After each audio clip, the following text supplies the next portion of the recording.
పాత గవర్నమెంట్‌లో పాపం పిచ్చి జగన్మోహన్ రెడ్డి ఆయనకి ఏ కాడికి బడులను బాగు చేద్దామా, కాలేజీలు గవర్నమెంట్ కాలేజీలు తీసుకొద్దామా, ఆహ్, ఏ బ హెల్త్‌ని బాగు చేద్దామా, కరోనాలో మన వ్యవస్థ కోల్పోయింది.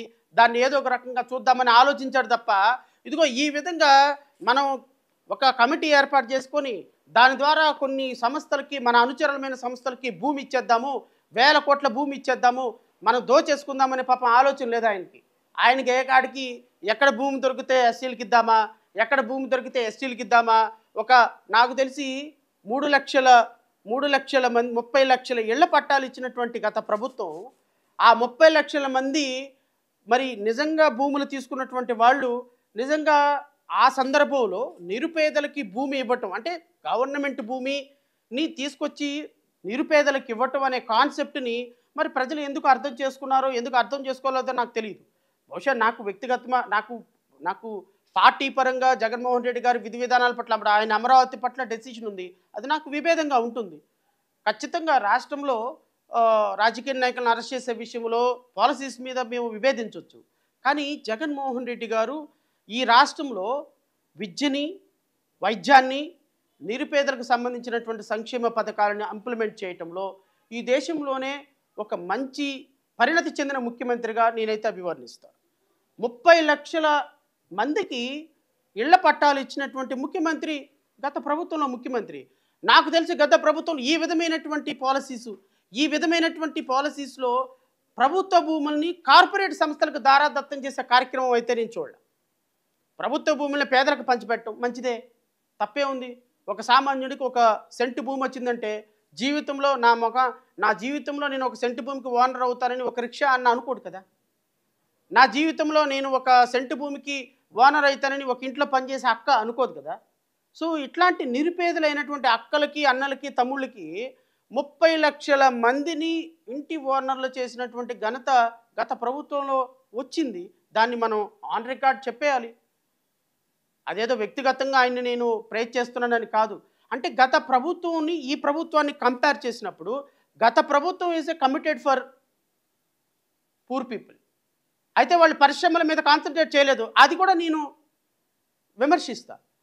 గత ప్రభుత్వంలో జగన్మోహన్ రెడ్డి గారు ఈ విధంగా కనపడినోడికల్లా పిలిచి 10 కోట్ల రూపాయల ల్యాండ్ 10 లక్షలకి, 100 కోట్ల రూపాయల ల్యాండ్ 99 పైసలకి, 500 కోట్ల రూపాయల ల్యాండ్ 1,00,000 ఎకరం 1,00,000కి 5 కోట్లకి ఇచ్చేస్తే అసలు ఎవ్రీడే అద్భుతంగా పలానా కంపెనీ వస్తుంది, పలానా కంపెనీ వస్తుంది, ఇదిగో ఆకాశం నుంచి ఒక కంపెనీ వస్తుంది, అంతరిక్షం నుంచి ఇంకో కంపెనీ వస్తుంది, అమెరికా నుంచి ఇంకో కంపెనీ వస్తుంది, ఇలా కంపెనీలు వరదలై పారుతున్నాయి అని చెప్పి చక్కగా ప్రమోట్ చేసుకున్నట్టయితే బహుశా బాగుండేదేమో అనిపించింది నాకు.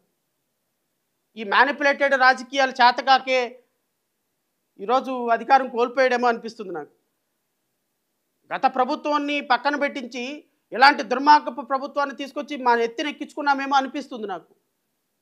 ఎందుకు అంటే పార్షియల్ సేల్ డీడ్గా ఎగ్జిక్యూట్ చేయమని వీళ్ళందరూ కూడా, ఈ కంపెనీలకు సంబంధించిన అందరూ కూడా, వీళ్ళందరూ Farmgate agro milk private limited,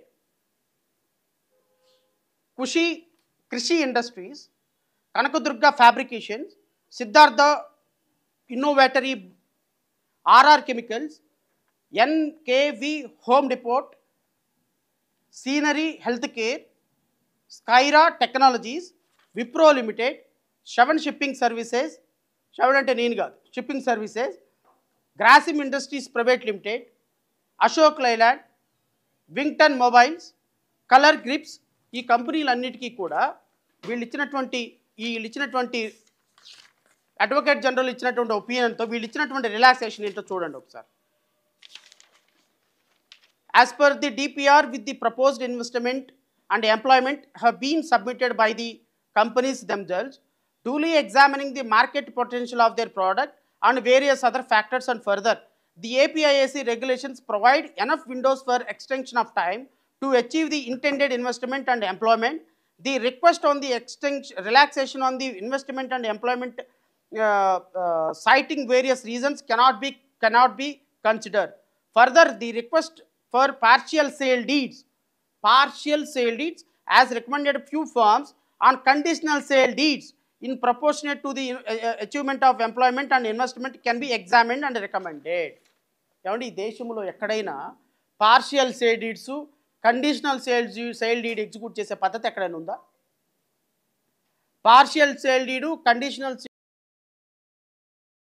కంపెనీలన్నీ కూడా మేము ఎంప్లాయ్మెంట్ క్రియేట్ చేయలేకపోతున్నాము, మేము ఇన్వెస్ట్మెంట్ అనుకున్న ఇన్వెస్ట్మెంట్ పెట్టలేకపోతున్నాము, కాబట్టి మాకు సేల్ డీడ్లు ఎగ్జిక్యూట్ చేసేయండి అనగానే అన్ని కంపెనీలు ఎస్ఐపిబి కమిటీ, ఇదిగో ఈ చంద్రబాబు నాయుడు పవన్ కళ్యాణ్ అధ్యక్షతన జరిగిన ఎస్ఐపిబి కమిటీ రికమెండ్ చేసేసింది, మొత్తానికి సేల్ డీడ్లు రికమెండ్ చేసేసారు. అంటే వాళ్ళు ఎంప్లాయ్మెంట్ క్రియేట్ చేయకపోయినా సేల్ డీడ్లు ఇచ్చేసేయమన్నారు, వాళ్ళు ఇన్వెస్ట్మెంట్ పెట్టకపోయినా సేల్ డీడ్లు ఇచ్చేసేయమన్నారు.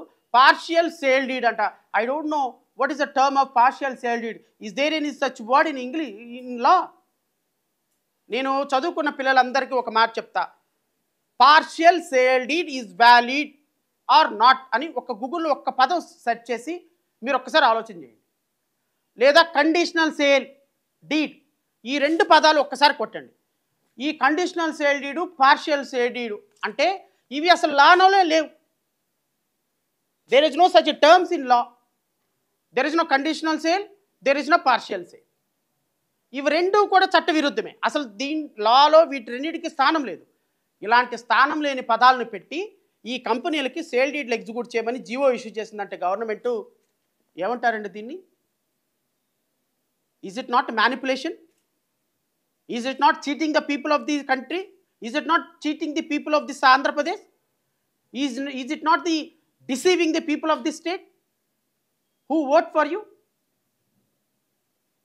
164 సీట్లు మీకు అధికారం ఇస్తే ఈరోజు రాష్ట్ర ప్రభుత్వ భూముల్ని, రాష్ట్ర ప్రజల సంపదని 5 సంవత్సరాల పాటు మీరు మహా అయితే 5 సంవత్సరాలు ట్రస్టీగా ఉండే మీరు ఈ విధంగా భూముల్ని మీ ఇష్టం వచ్చినట్టు కంపెనీలకు అమ్మేస్తుంటే, టాటా కన్సల్టెన్సీ వచ్చింది, గూగుల్ కంపెనీ వచ్చింది, గూగుల్ కంపెనీలో నుంచి మళ్ళీ టీసీఎస్ వచ్చింది, మళ్ళీ కాగ్నిజెంట్ వచ్చింది, 2-3 కంపెనీలు ముందు పెట్టటమా?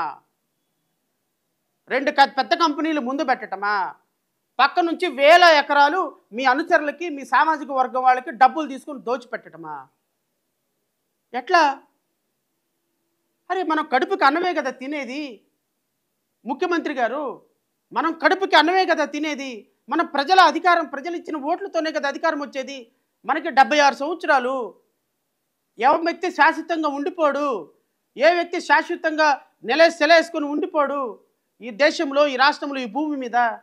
అరే మనం కనీసం ఈ దశలో అయినా సరే ప్రజలకు కాస్త మంచి చేయాలి కదా సార్. మనం సామాజిక వర్గానికి దోచిపెట్టి, ప్రజల సొమ్మును దోచిపెట్టేసి రేపొద్దున జగన్మోహన్ రెడ్డి ముఖ్యమంత్రి అయినా, లేకపోతే ఇంకొకరు ముఖ్యమంత్రి అయినా, ఈరోజు ఎవరు రేపొద్దున వీళ్ళని అడిగే హక్కు కోల్పోతాం. ఎందుకు కోల్పోతాం అంటే, పోవయ్య గత ప్రభుత్వంలో ఆంధ్రప్రదేశ్ రాష్ట్ర ప్రభుత్వం మాకు సేల్ డీడ్ ఎగ్జిక్యూట్ చేసింది, నువ్వెవడు అడగటానికి? రేపొద్దున వీళ్ళందరూ కోర్టుకు వెళ్తే కోర్టులు స్టే ఇస్తాయి.